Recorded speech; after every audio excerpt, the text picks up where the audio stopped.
if you're just doing it for the Lambo or the money, you're going to get caught because you're not going to like it enough to self-sustain. You're still putting in the work to try to be good at a tournament because you fucking like it. Mm-hmm. You just asked me, why am I still working? Because I like it and I'm good at it. You like it and good at it. Yeah. Like it and good at it are the only two sustainable things. You've got to have one of them, but the fucking nirvana, the fucking apex, the fucking tippy top is when you got both. Attention is the number one asset.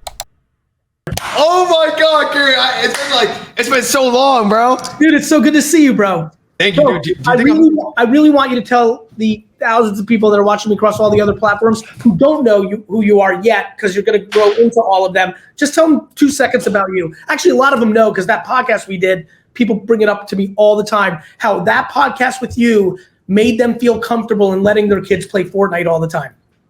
Okay. Well, real quick, I also want to give unlimited love to your whole community that's watching right now. Yeah, we have 120,000 people watching right now.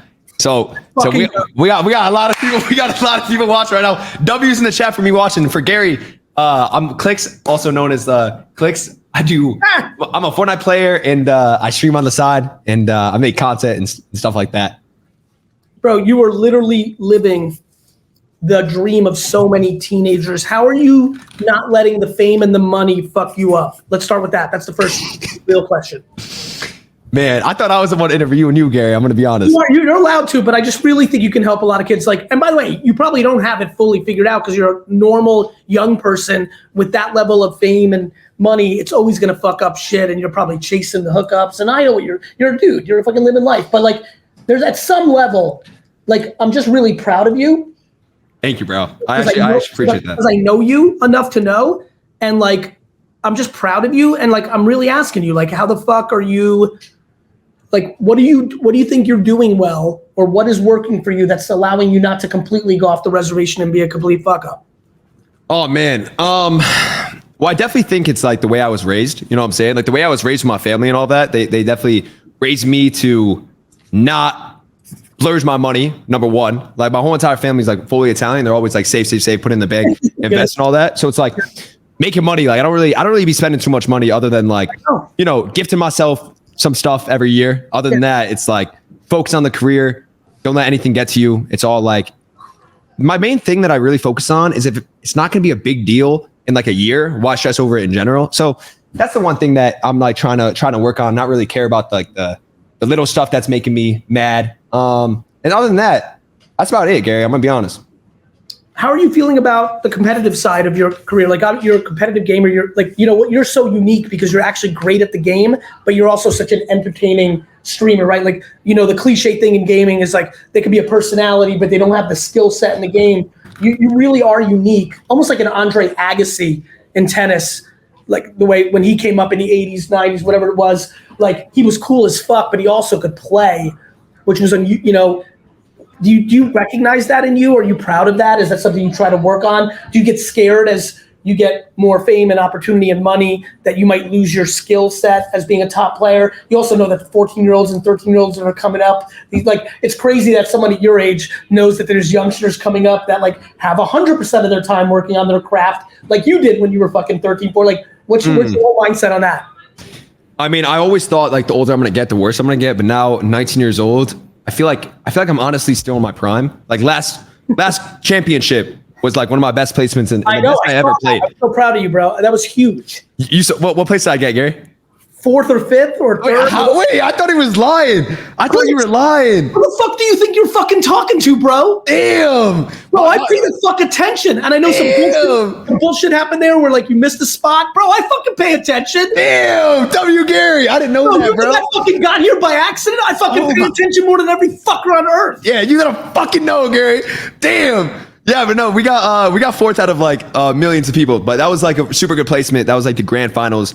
I think we cashed out on 50, 60 grand, but it's more about just doing good and keeping that up. So now in my career, it takes a lot more effort to do good since I was 13. It was 13. It was to be honest, it was just me messing around, having fun. And I was winning and all that. But now it's I actually need to put in the work and I need to actually grind now that I'm older.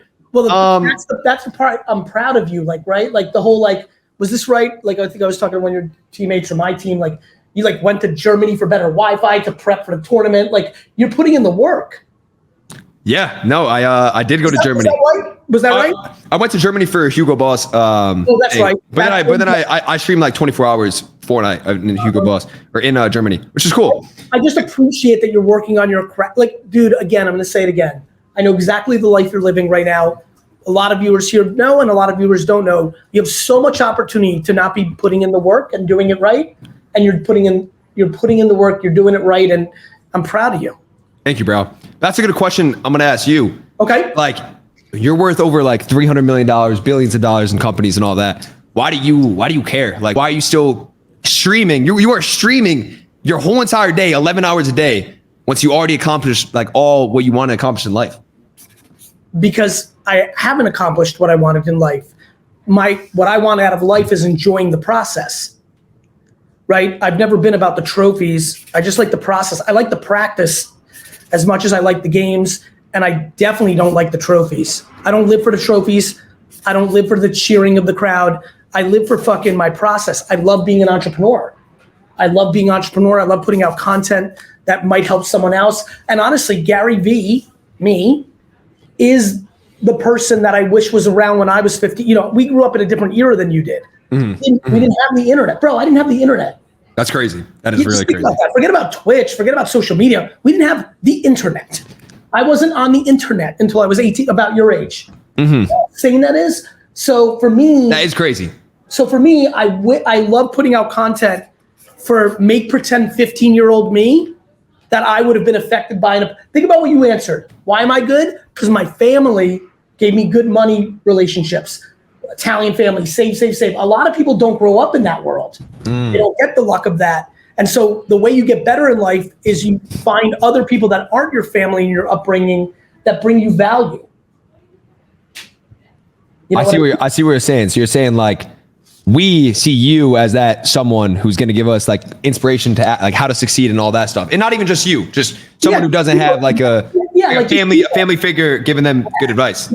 Look, at some level, like when you're in a good place, you want to give. And like, I'm in a good place before I had the money and the recognition.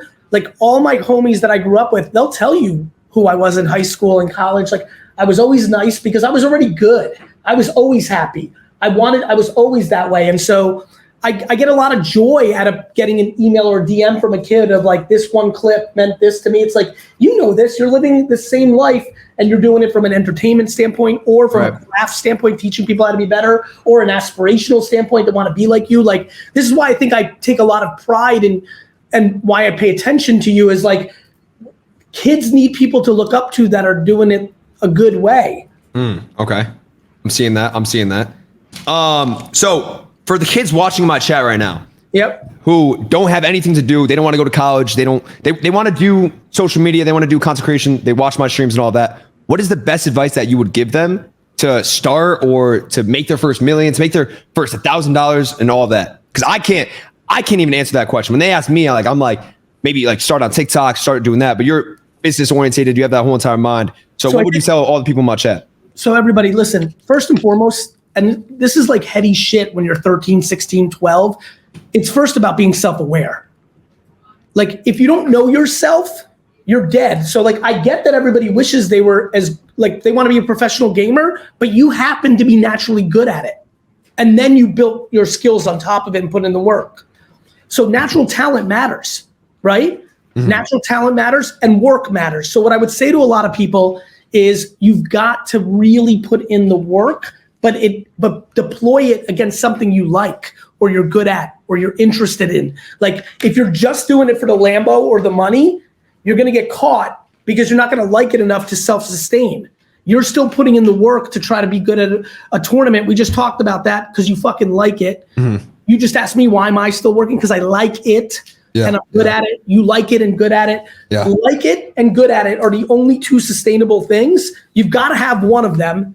But the fucking nirvana, the fucking apex, the fucking tippy top is when you got both. And everybody who's listening in your world needs to understand, right?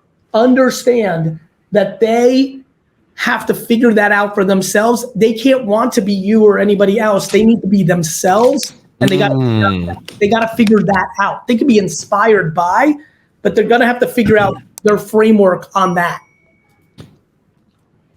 I'm gonna be honest. That hit, Gary. I get that. Because people look at me and they're like, all right, they want to become like a Fortnite player or stuff like that. But they grind 12 hours a day and they're still ass at the game. So it's like, maybe it's just not for them. Yeah, bro. That's exactly what it is. Like, I wish that I was a lot of different things. I wish I could be the quarterback of the Jets so I could win a Super Bowl. I want it bad.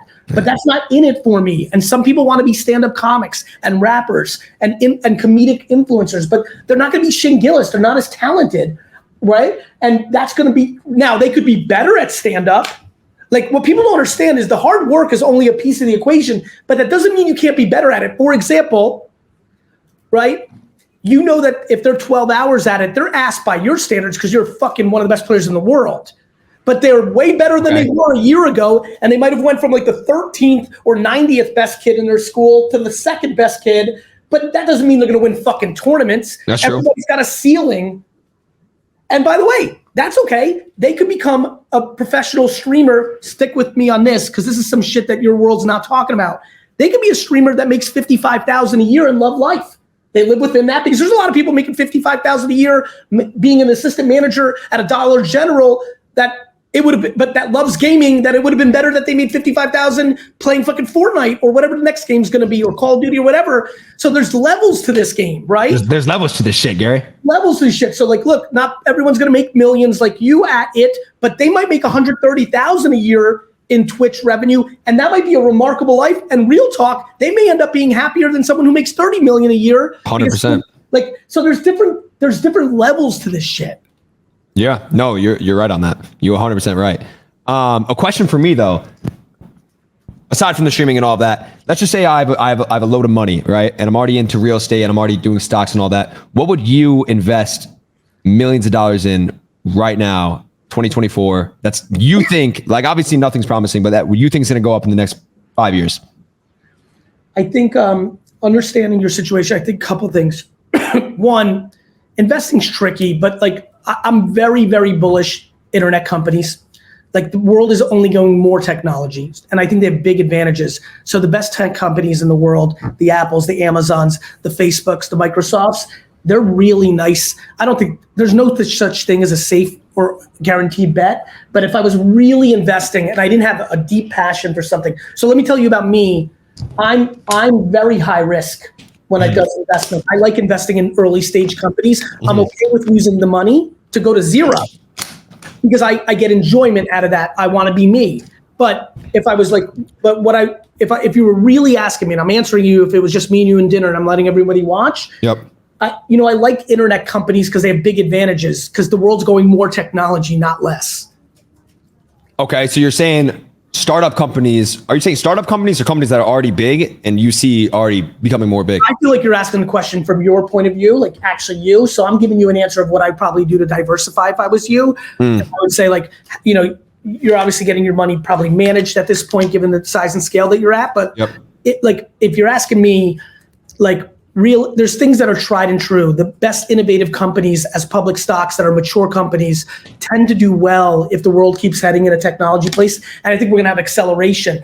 I think the big tech companies are gonna have big advantages in AI, because I think the government's gonna wanna regulate it. And so I'm just trying to think through that stuff. But like, the reality is investing's always hard. And by the way, for the first time, you have money at a very good time, Clix. You can actually make money on your money. T-bills, you can get real interest on your money. That didn't exist 5 years ago. But Gary, this is the thing, dude. This is like, I'm just gonna full be myself. Like, dude, I'm investing all my money and I'm getting like a 6% return on my money, right? Which is good, right? Which is really good. My dad and my team always says that's really good. But it is really good. Transparently, I don't see it as good. Like, I want to be making a lot more. Do you get what I'm saying? Of course I do. So then, because you're trying to do what I'm trying to do, you should tell your parents or your dad and the people that you should literally take a percentage of that, a small percentage. Like, you should be allowed to take $1 million and invest it in very early stage companies and try to get an 8,000% return. That's what I'm talking about. That shit would be the shit that gets me going. Of course, but by the way, to make 8,000 or 800 or 500%, 5x, 15x, 50x, that means it's very likely that it's going to go to zero. Yeah. So then I'm just going to lose $1 million. Well, again, and for everybody, whether it's $5 or $1 million, if it's a percentage that you're able to lose, that's when you go high risk, high reward. When it's not, then you just take your small bet. Yeah, Gary, I'm not on your level yet. If I lose $1 million, let me tell you, I need to get out of here. So then maybe you need to decide to only put 100,000 into ridiculous high risk, high reward. I'm messing. You're right. I know you're messing. I know exactly, bro. Hey, exactly. Bro, hey. I don't want to blow up your spot. I'm keeping it humble for you, bro. I know exactly where you're at. Hey, listen, dude. I'm trying to become like you, Gary. I'm gonna be honest. You have the point where you love life and you have fuck you money, bro. And you have fuck you respect. Like when you, this is not about the money, but when you walk in that room, bro, the amount of times where I'm with you, I'm gonna suck you off for a second. The amount of times where you go into a room and every motherfucker shuts the fuck up and just looks at you is actually insane. Like, Chad, I be going to events with Gary, and the amount of respect that he gets, it's like you feel like, Gary, you go in that room, I feel your aura. Like, I feel the degrees changes in the room. I wish I was joking. I'm being dead ass, Gary. How do I get like that, dude? And you're not even tall, though. That's the thing. It's not height, bro. You're not tall either, bro. Listen, I'm 6 foot. Are you? Yeah, I'm 6 foot. Come on, bro. Wait, you want to make a real bet that you have to come and we measure you officially and you're 5'11"? Because every dude that says they're 6 foot on the dot is 5'11" something. Yeah, I might be 5'11", maybe. But hey, I'm there. I'm almost there. So that's what matters. But back to the question. Bro, the question is, you keep doing things. Look, one of the things you do well, and I see how you move with these kids, you keep giving a fuck about others instead of just yourself, and not exactly that same thing's going to happen with you, and you're going to go there. Wait, you just said don't give a fuck about myself, but give a fuck about others? That's right. I mean, it's not don't give a fuck about yourself, but the reason you're going to be respected too is when you actually care about other people and you've put W's on the board, then you're that perfect mix of when you walk into a room and good shit happens. They either like you for who you are or what they've heard about how you actually move behind the scenes, or they like you for being actually accomplished for doing things. But when you can combine them both, it creates that level of aura. Yo, you just said Yo, you need to repeat that because I thought it's the opposite, Gary. I thought it's fuck what people say about you, bro. Just keep on standing in your line to do you. That's no. Don't value other people's opinions so that because it's triggering insecurity. That's right. But caring about others is exactly right. Not being affected by judgment by people who don't know you, that's a different play. Okay. I get it. Yeah, I get it now. I get it. I'm going to bounce. New book is coming. The follow-up to Jab, Jab, Jab, Right Hook, originally called Jab, Jab, Jab, Left Hook, but I finally captured what I've been doing for the last 20 years as an entrepreneur, as a creator and influencer, as an operator of a marketing company that works with Fortune 5,000, 500 companies, and really the punchline of what I'm seeing in society, which is day trading attention, how to actually build brand and sales in the new social media world. I'm really proud of this book. It goes so detailed. It goes macro and micro, as I like to roll, and so if you've not picked up a copy yet, go to GaryVee.com/DTA, which stands for Day Trading Attention. The updated version of the marketing manual for your marketing team. Definitely if you have a social media person that runs your stuff, you need to get a book for them. And definitely the marketers in Fortune 500 for your staff, and the entrepreneurs and creators and influencers who are trying to build something for themselves. So proud of it. Hope you enjoy it as much as I enjoyed putting it together. The manual that we are going to give to everybody when they join VaynerMedia to read, and hopefully the manual to the modern marketing world, and especially social media first world. Day Trading Attention out this May 2024. Pre-order your copy now.